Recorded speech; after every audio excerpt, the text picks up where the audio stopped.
Hi guys! Happy Wednesday! So, welcome back to my YouTube channel. Kung bago ka pa lang pala sa aking YouTube channel, please don't forget to hit the notification bell and subscribe na din para updated ka po sa aking lahat ng uploads. So, without any further ado, let's begin.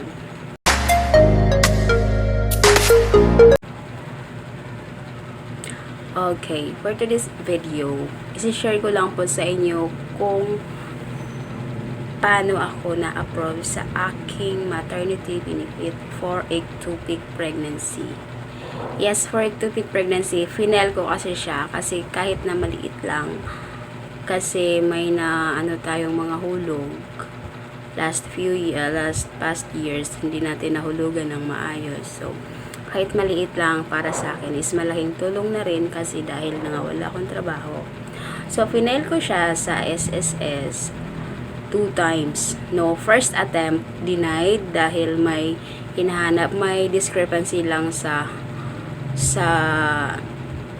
papers at doon sa number of pregnancy. So, hiningian ako ng other requirements ni SSS. Pagkatapos ko doon na comply is finally approved na din for second attempt. So, ano nga bang ginawa ko nung hiningian ako ni SSS ng another requirements para ma-approve or para mapakita lang na legit yung mga papers na pinakita ko. I know, sinubmit ko. Kasi through online lang ako nag-file.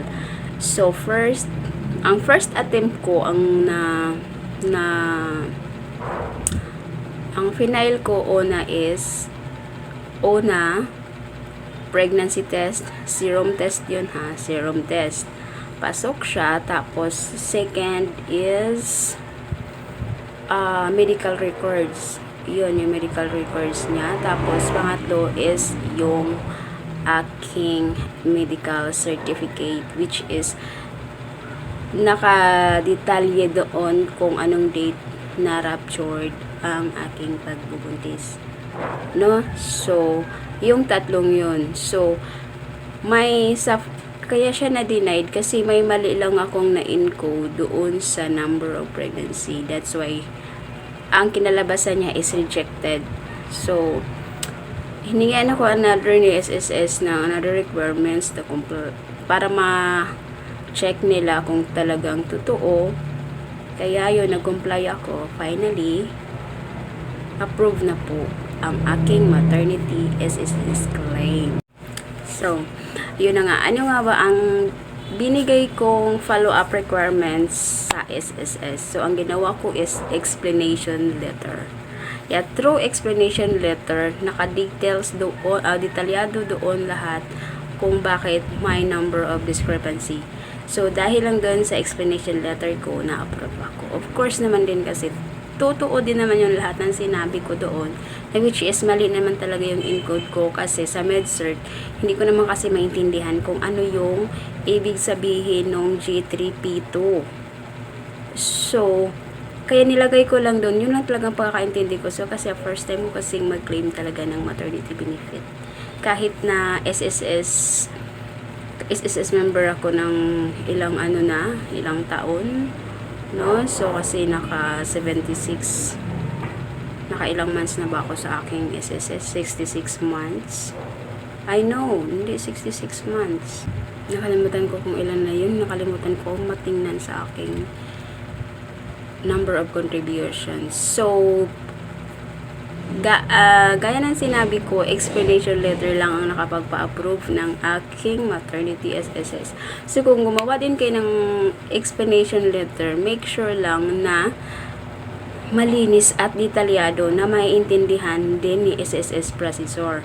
No? Kasi, pag hindi rin naman maintindihan ng taga-processing department, of course, denied talaga yun kasi kung hindi naman detalyado yung inyong mga explanation letter. So, sa akin kasi, inilagay ko lahat doon. Tapos, humingi din ako ng pasensya kasi nga, in-explain ko, honestly, di ko naman kasi talaga naintindihan yung G3P2. Kung ano ibig sabihin. Kaya, nung naggumawa na ako ng explanation letter, sinerch ko muna kung anong ibig sabihin doon. Kaya pala may number of discrepancy sa aking pag-file doon sa number of pregnancy. Kasi yun pala yung ibig sabihin nun. That's why, yun ang in-explain ko. At finally, thank you Lord. Malaking tulong yun sa amin. Kahit na, napakalaking tulong talaga pag member ka ng SSS. Kasi, hindi mo maiwasan na may mga aksidenteng mangyayari. Hindi naman natin yun maiiwasan.